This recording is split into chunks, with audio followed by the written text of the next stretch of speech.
Hello views, আপনাদের সবার প্রতি অনেক অনেক ভালোবাসা। আমার ইউটিউব চ্যানেল থেকে আপনাদেরকে সবাইকে জানাই স্বাগতম।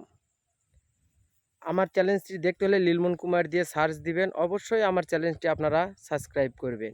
আজ যে বিষয়ে আপনাদের সামনে আসলাম সেটা হলো আমাদের এলাকায় বন্যা হয়ে গেছে, বন্যা কবলিত ধান খুব একটা ভালো নেই। শীষ আজ থেকে 4-5 দিন আগে শীষ যখন বাড়ায় তখন ধান মরেছিল না, কিন্তু আজ দেখেন বিঘাকে বিঘা ধানের শীষ মরে সাফ হয়ে যাচ্ছে। আপনারা অতি তাড়াতাড়ি ধানেতে ভালো ভালো ওষুধ দেন এবং যত্ন নেন, নইলে প্রত্যেকটা কৃষক এবছর ক্ষতিগ্রস্ত হবেন। ধানের শীষ এতটাই মরছে, নিজে চোখে না দেখলে বোঝার উপায় নেই। ভিডিওতে কতইবার তুলে ধরে রাখা যায়। প্রত্যেকটা দোকানদার বলে এই ওষুধ ভালো, ওই ওষুধ ভালো, সব কথাই বলে ওরা, কিন্তু আসলে কোনোটাই কাজ করছে না। কেননা বন্যা ডুবে যাওয়া ধান, পরে এগুলো ধান হয়েছে, ধানগুলো তো প্রচণ্ড তাকে শীষ মরে গেছে। আপনারা অতি তাড়াতাড়ি ধানেতে ভালো ভালো ওষুধ দেন, একটু যত্ন নেন, তাহলে যদি আপনারা একটু রক্ষা পান। ধানগুলো দেখে আজ খুব মনে অশান্তি লাগছে। আপনারা হয়তো ভাবছেন যে কি করা যায়, কি করা যায়। আপনারা ভালো ভালো ম্যাজরার ওষুধ, ফুলের ওষুধ এবং কারেন্ট পোকার ওষুধ দিয়ে দেন অতি তাড়াতাড়ি, নইলে যে কটা ধান আছে এই কটা ধানও বাড়িতে যাবে না। আমার ইউটিউব চ্যানেল থেকে সবাইকে বলছি, সবার উদ্দেশ্যে, আপনারা সবাই ভালো করে ধানেতে ওষুধ দেন এবং ভালো করে ধানের যত্ন নেন, নইলে যেটুক ধান আছে আপনাদের বাড়িতে যাবে না। এগুলো ধান দেখে মনে খুব কষ্ট লাগছে।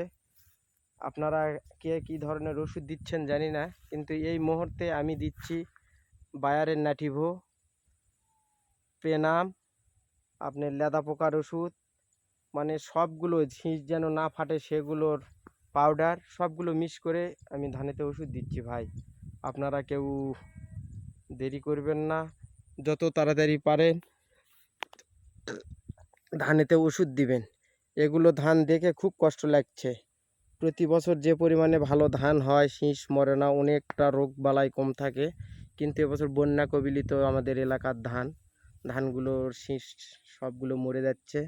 আপনারা অতি তাড়াতাড়ি সবাই ভালো ভালো ওষুধ দেন এবং ধানের যত্ন নেন।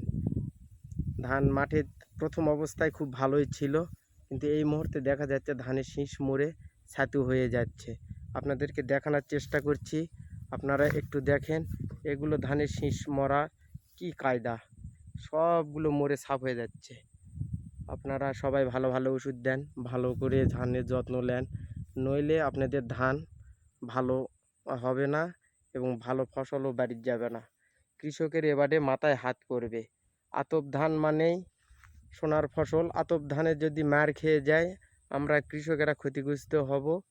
আমরা সামনে যে ইরির মৌসুম আসতেছে সেই মৌসুমেও আমরা লস খেয়ে যাব, কেননা এই ধান বেচে আমাদের ওই ধানের আবাদটা করা। এই ধানের যদি টাকা পয়সায় না পাই তাহলে আমরা কৃষকেরা খুব ক্ষতিগ্রস্ত হব।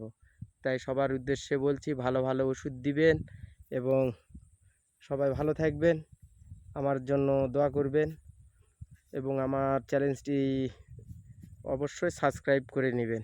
সবার জন্য অনেক অনেক শুভকামনা।